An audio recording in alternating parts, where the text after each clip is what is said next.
In our state, the elk population is extremely healthy, and for Idaho hunters, the pursuit of a big bull elk is the ultimate challenge.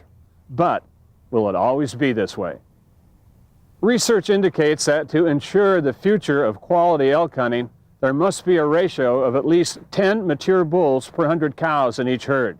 This is not always the case in some parts of Idaho, and we need to fix that now, before it's too late.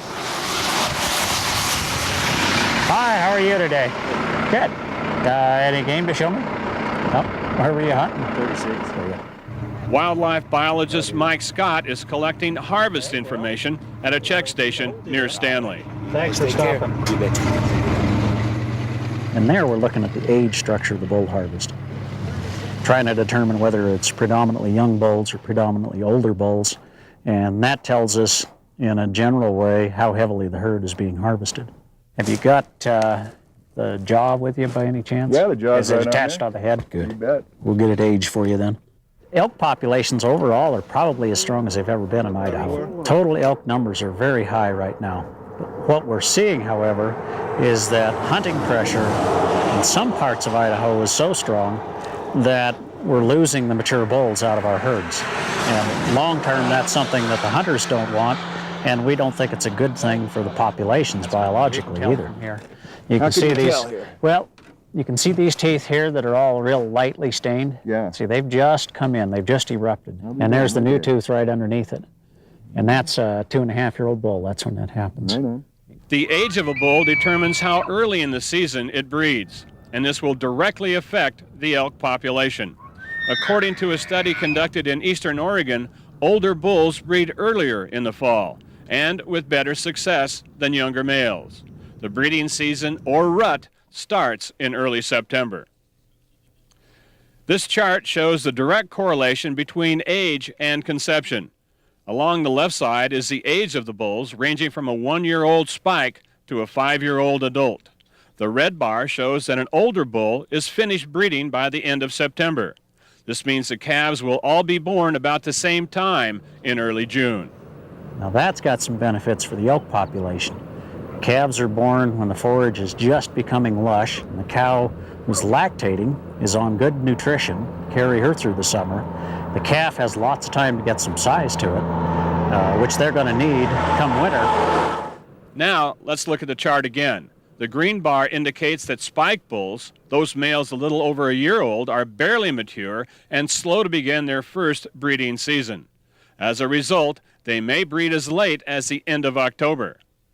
And you guessed it, a herd made up of predominantly spike bulls will have calves born later in the year and over a longer period of time. And this can spell trouble for the population. Late-born calves are smaller when they enter the winter, decreasing their chance of survival. There's more nutritional stress on the mother, and that may cause her to enter the breeding season in poorer condition. She may breed late again or not at all. And finally, when calving is concentrated, more calves probably escape predation.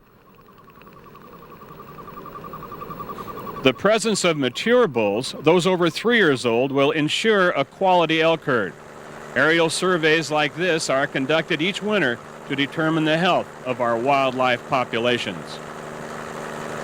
Numbers are recorded, but in addition, the animals are classified according to age and sex. Crucial information to determine if the critical 10 to 100 ratios are in place. This map shows the general hunt units in color. As of September 1996, 14 units, those in red, fall below the ratio of 10 adult bulls per 100 cows. The yellow units meet the standard, and the green units exceed them. If we don't implement some changes in management, our map will look like this in 5 years. 27 hunting units will have gone red, indicating elk herds in trouble. Those meeting the standard will have shrunk from 19 to 10. The problem that we face is that when you try and fix the problem in one part of Idaho, you start moving people and the problem to other parts of Idaho. So we're trying to look for statewide solutions. The problem is, Idaho is growing, and there's simply too many hunters for the resource. The only real effective solutions are those that restrict hunters' numbers in one way or another. This could mean controlled hunts or the possibility of a zone tag for a group of units. Or it may mean a spike-only general season followed by some kind of controlled hunt. Another solution may be alternate year hunting. But the idea is to solve the problem now, so a site like this will not be something from the past. Now that's an elk. What do I predict is going to happen if we go to it? Yeah. Well, I think we're going to retain at least a minimum of some good mature bulls in our elk herds, which means a hunter can expect the chance of getting an adult bull, a big bull every now and then. And if we don't? If we don't do that, I suspect that the chances are going to be very low to zero in a lot of places in Idaho.